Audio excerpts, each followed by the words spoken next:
everybody. How are you all doing today? It's nice to have a break from the heat, even if it's rain, I think. My name is Micah Ling. I am the Public Programs Coordinator for the Michigan Traditional Arts Program. This is a statewide partnership with the Michigan Council for Arts and Cultural Affairs, and we work to preserve and document and present folk arts, traditional arts, everyday culture of the state of Michigan. And there are partner programs in states across the country, like our state folk life programs. The Michigan Traditional Arts Program has, since the mid-1980s, been doing this work. We have presented festivals like the Great Lakes Folk Festival, Festival of Michigan Folk Life, things like that. We hold archives and museum collections of audio recordings from musicians from around the state, all kinds of different backgrounds, including dulcimer players. So I'm happy to be here. Last time I was here, my family tells me I was in my mother's womb, so it's nice to be back. I have the distinct pleasure of presenting an award to someone from this community today, so that is a true delight. Mr. Elgia Hickok will be getting an award this evening. And to speak some more about him, I will bring up Paul Gifford.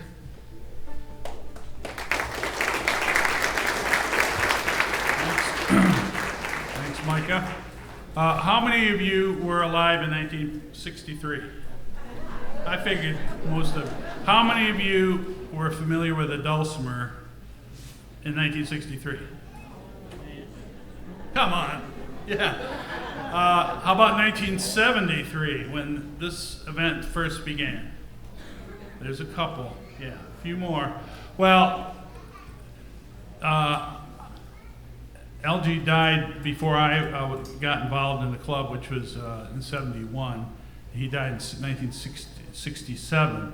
But I knew a lot of the original people that started the club, and who would think that it had come to this 50 or more years later.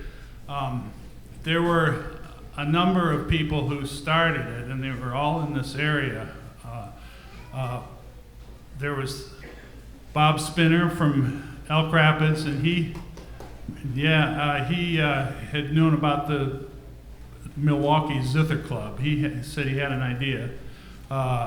There was Jim Harold from Cadillac, whose father had played many years ago, and he did. He began around then. And the Bill Bigford, who had one of the biggest selection of dirty lumberjack songs that you ever heard in your life from Marion. And Stuart Carmichael from south of here played the fiddle and the dulcimer. Some of you might know him, have known him. And then there was the most, besides them, there was the Tom's Cox family, and then Alan Tom's, Viola Cox, and her son Gene Cox, who was the president for many years. And he really got it going in the 70s. It just shows you that in the 60s it was almost a dead instrument, and it had been in the Civil War era, it had been quite a popular instrument for farmers and so on. They couldn't afford pianos, and they play a company fiddle with the dulcimer. So it's just grown, but without Elgie Hickok's spark to start the club, which started out in Barreton in the hall there that had outdoor plumbing and so on. That later changed to 2 meetings a year when a guy named Cy Braley really started organizing club meetings around the state. And then by 73, this was, we had the first Evart Fun Fest, there 74, I guess. So who would think that so many years later, it's still going? I mean, nobody could have predicted at the time. And so with that, I'd like to thank Dave Langdon for nominating Elgie Hickok for this award.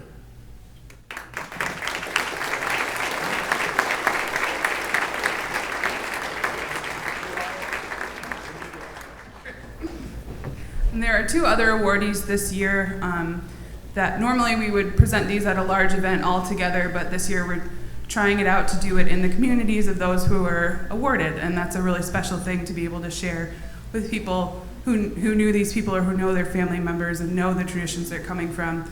The two other awardees this year are Roger Labin, who's from the Upper Peninsula. He does wild rice cultivation and collection. He's a member of the Lockview Desert Band of Lake Superior, Chippewa. And the other awardee is Martin Solis, who is a conjunto musician from Detroit. So we have a pretty broad swath of what people are doing and what we're excited to honor about our great state. And I'm so happy to be in a room of so many dulcimer fanatics. How often does that happen? It's great. So I'm going to present this award. We have Don Gillette here, who is Elgie's grandson, and I think there are other members of the family around too. We'll be taking a picture as I hand this off to him, so don't mind us as we dramatically pause in tableau on the stage for a moment. We have a beautiful plaque that was calligraphied by a local artist from East Lansing, Kate Darnell, and we also have a special tribute from legislators from this area. So I will now read the award plaque itself. The 2019 Michigan Heritage Award is presented to Elgie Hickok in recognition for his outstanding contribution to Michigan's cultural heritage, served his community with excellence as a primary founder of the original Dulcimer Players Club, presented by the Michigan Traditional Arts Program in statewide partnership with the Michigan Council for Arts and Cultural Affairs. And then this tribute is signed by Rick Outman, State Senator for the 33rd District, Jason Wentworth, State Representative for the 97th District, Garland Gilchrist, Lieutenant Governor, and Governor Gretchen Whitmer.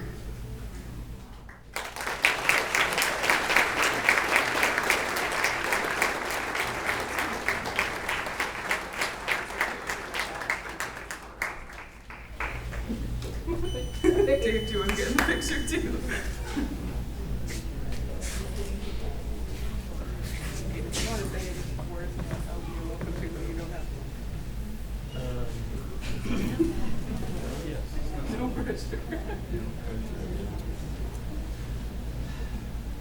It was a thrill for me to grow up watching Elgie Hickok play the dulcimer and his enthusiasm to share the music with anybody that he could corner. And he loved the dulcimer, he loves people, and it has just blossomed all over with so many different places, and even into an occasional foreign country. So what he dedicated his retirement life to is why we're all right here today. And on behalf of the family, it is a wonderful thing for us to receive, and we receive it humbly and with also in behalf of so many people that contributed to his life and the hammer dulcimer, and then on to the mountain dulcimer also, and all the many, many, many different instruments that have come through this way. Thank you very much. Let's hear it for Elgie Hickok one more time.